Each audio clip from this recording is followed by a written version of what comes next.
اچھا رانا صاحب مجھے یہ بتائیں کہ ایٹمی دھماکے کرنے کے بعد معاشی اور مالی حوالے سے پاکستان کو کن مشکلات سے گزرنا پڑا؟ دیکھیں جہاں تک پاکستان کے ایٹمی دھماکوں کا تعلق ہے، یہ اپنے انٹرویو میں ڈاکٹر عبدالقدیر خان صاحب نے بھی فرمایا ہے کہ اس میں زیادہ تر امداد جو ہے سعودی عرب، لیبیا، یو اے ای اور اس طرح کے ممالک سے آتی تھی، اور اس حوالے سے کیونکہ اخراجات بہت زیادہ تھے تو اس کا تذکرہ مولانا کوثر نیازی نے اپنی کتاب میں بھی کیا ہے، اور لائن ٹوٹ گئی اور لائن کٹ گئی۔ ہاں، تو یہ مطلب ہے کہ وہ خرچ ظاہر ہے پاکستان نہیں برداشت کر سکتا تھا، اور ان ممالک کی وجہ سے کچھ پابندیاں بھی لگی تھیں غالباً۔ ہاں۔ تو یہ لیکن مشرف کے زمانے میں دیکھیں مجید نظامی زندہ تھے، انہوں نے آواز بلند کی، نواز شریف کو ماننا پڑا، لیکن مشرف کے زمانے میں یہ جو دباؤ ڈالا گیا ڈاکٹر عبدالقدیر خان پہ اور ان کو نظر بند کیا گیا، اور اس حوالے سے ان کو چودھری شجاعت حسین کو ان کے پاس بھیجا گیا کہ یہ اپنا ایک بیان جو ہے اس میں ذمہ داری لیتے ہوئے ٹیلی ویژن پر آ جائیں۔ تو اس حوالے سے میں ان کی ایک جو انٹرویو میں انہوں نے فرمایا تھا، وہ فرماتے ہیں ڈاکٹر عبدالقدیر خان، یہ چودھری شجاعت صاحب کا انٹرویو آپ پڑھ رہے ہیں؟ ہاں جی۔ مشرف مجھ سے ذاتی دشمنی تھی، اس لیے نہ صرف مجھے قربانی کا بکرا بنایا بلکہ ہمارے پروگرام کے متعلق حساس قسم کا سامان پہنچانے والے ذرائع کو بھی بہت نقصان پہنچایا۔ کسی قسم کا بیان دینے کو تیار نہیں تھا، مگر میرے عزیز اور محترم دوستوں چودھری شجاعت حسین اور ایس ایم ظفر صاحب نے ملک کی سلامتی کی خاطر دوستانہ مشورہ دیا کہ میں بیان پڑھ دوں۔ اس بیان میں لاتعداد لغویات تھیں، مگر ملک کی خاطر میں نے یہ بیان پڑھ دیا۔ حالانکہ حقیقت یہ ہے کہ ہم نے نہ ہی این پی ٹی اور نہ ہی این ایس جی پر دستخط کیے تھے، اور ہم کسی قسم کی معلومات یا کسی کے خلاف کارروائی کرنے کے پابند نہیں تھے۔ بالکل تو صحیح۔ یہ انہوں نے فرمایا اس میں۔ یہ تو میرا خیال ہے ان کا بیان رانا صاحب آیا تھا، منظر عام پہ آیا تھا، بالکل صحیح ہے۔ اس کی جو تائید ہے وہ چودھری شجاعت حسین نے کتاب گزشتہ سال لکھی ہے، اور سچ تو یہ ہے اس میں انہوں نے ایک مرتبہ پھر وہ پابند نہیں تھے، کیونکہ ڈاکٹر عبدالقدیر خان اس وقت جہان فانی میں نہیں تھے، بالکل تو آسمانوں پہ تھے۔ انہوں نے اپنی کتاب میں لکھا کہ ڈاکٹر صاحب پر جوہری توانائی بیچنے کے عوض رقم لینے کا الزام عائد ہوا تو ایک روز صدر مشرف نے مجھے اور ایس ایم ظفر کو بلا کر کہا کہ آپ دونوں ہزار ڈاکٹر صاحب کے پاس جائیں، ان سے کہیں کہ اس معاملے پر وہ قوم سے معافی مانگے۔ کچھ توقف کے بعد انہوں نے مجھ سے کہا چوہدری صاحب مناسب یہ ہے کہ آپ اکیلے جائیں، ان سے بات کریں۔ میں ڈاکٹر خان صاحب کے گھر گیا، ان کو یہ پیغام پہنچایا۔ ڈاکٹر صاحب نے کہا چوہدری صاحب مجھ پہ الزام سراسر جھوٹ ہے، میں نے کوئی چیز فروخت نہیں کی، نہ ہی میں نے کسی سے کوئی رقم لی۔ یہ فرنیچر جو میرے گھر میں آپ دیکھ رہے ہیں یہ بھی میری بیگم کے جہیز کا فرنیچر ہے۔ میری تو یہ حالت ہے کہ نیا فرنیچر تک خریدنے کی استطاعت نہیں رکھتا، یہ لوگ مجھ پر اتنا بڑا الزام لگا رہے ہیں۔ بہرحال ڈاکٹر عبدالقدیر خان نے ملک و قوم کے مفاد میں ٹی وی پر آ کر سارا الزام اپنے سر لے لیا۔ اس پر میں نے ایک بیان جاری کیا جس کا متن یہ ہے، ڈاکٹر عبدالقدیر خان نے بڑے پن کا ثبوت دیا اور قومی مفاد میں ساری ذمہ داری اپنے سر لے لی۔ انہوں نے ایک پیسے کی کرپشن نہیں کی، نہ ہی تفتیش کاروں کو کوئی بیان دیا۔ میں آج بھی یہ سمجھتا ہوں کہ اس وقت ڈاکٹر صاحب نے معاملے کی ساری ذمہ داری اپنے سر لے کر پاکستان کو ایک انتہائی مشکل صورتحال سے نکالا، اور یہ کوئی معمولی قربانی نہیں تھی۔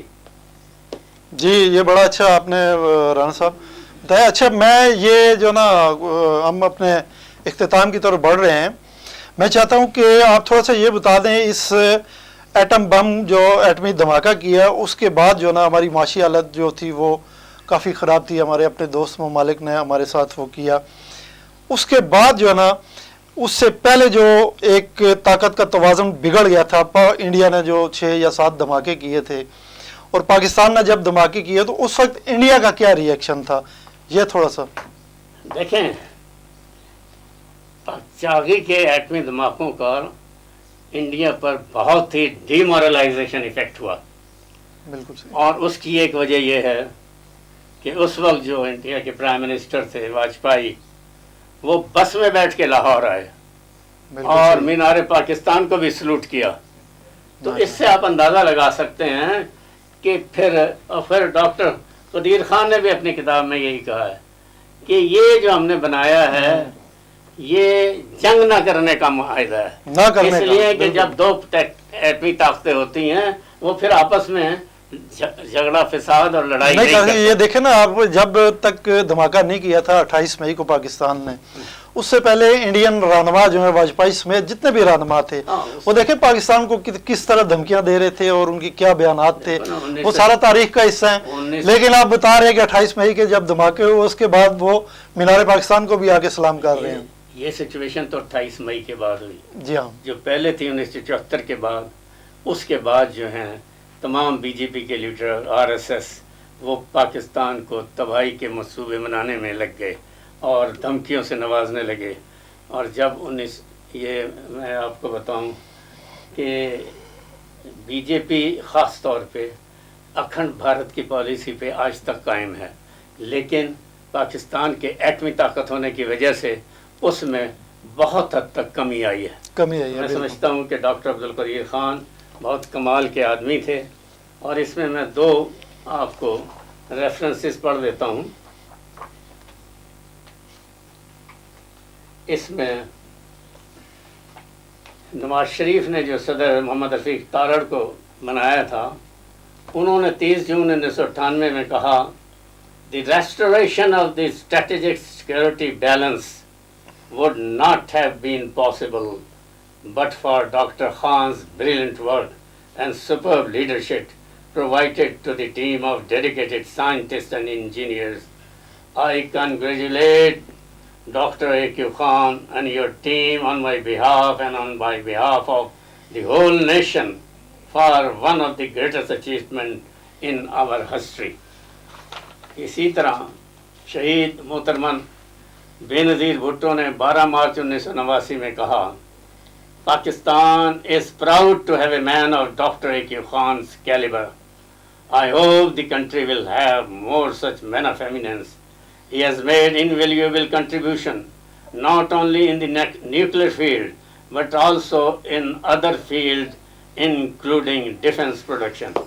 جی, رانا صاحب سے ہماری گفتگو کا سلسلہ جاری ہے. اس دوران ہم دیکھتے ہیں ہمارے نمائندے نے کچھ لوگوں کے تاثرات ریکارڈ کیے ہیں 28 مئی کے حوالے سے, پہلے وہ دیکھ لیتے ہیں. میرا نام ڈاکٹر سعدیہ مشتاق ہے. ایٹم بم کے حوالے سے میں یہ کہنا چاہوں گی کہ ملک کی سالمیت کو بچانے کے لیے ایٹم بم ایجاد ہوتا ہے, اور ہم مسلم امہ میں واحد وہ ملک ہیں جن کے پاس ایٹم بم کی سہولت موجود ہے. السلام علیکم. زمان سید احمد دے اور ماں کے پی کے نہ تعلق دے دننے ورځ 28 مئی چې یوم تکبیر دے نواز شریف صاحب او پاکستان آرمی ډاکټر قدیر صاحب ډېر شکرګزار یو چې هغوی دومره محنت کړی دا 8 دھماکې کړی وی, او چې کله دا دھماکې شوي دي پاکستان څومره دشمن ملکونه دي هغه ټول پاکستان نه یره پیدا شوې ده. آج یوم تکبیر کے حوالے سے جو چیز سامنے آئی ہے وہ یہ ہے کہ ہم نے اپنے آپ کو قربانی دے کر اس چیز کے لیے حاصل کیا ہے.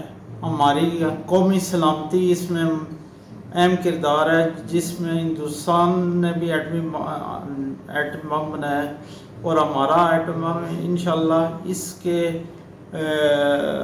ضمن میں ہماری کامیابی ہے, اور کوئی بھی دشمن ملک ہم میلی آنکھ سے ہماری طرف کوئی حملہ نہیں کر سکتا ہے.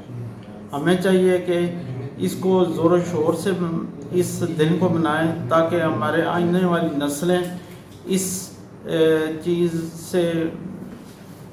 میرا نام انس اقبال ہے, اور ایٹم بم بننے کا پاکستان کو سب سے بڑا یہ فائدہ ہوا ہے کہ ہم جو دشمن ممالک ہیں ان کے حملوں سے محفوظ رہ سکیں، اور پاکستان کے پاس فنڈز کم ہونے کے باوجود بھی انہوں نے یہ ایک اچھا کارنامہ انجام دیا ہے، جس سے ہم اسلامک ممالک کے علاوہ پوری دنیا میں باعث فخر محسوس کر سکتے ہیں۔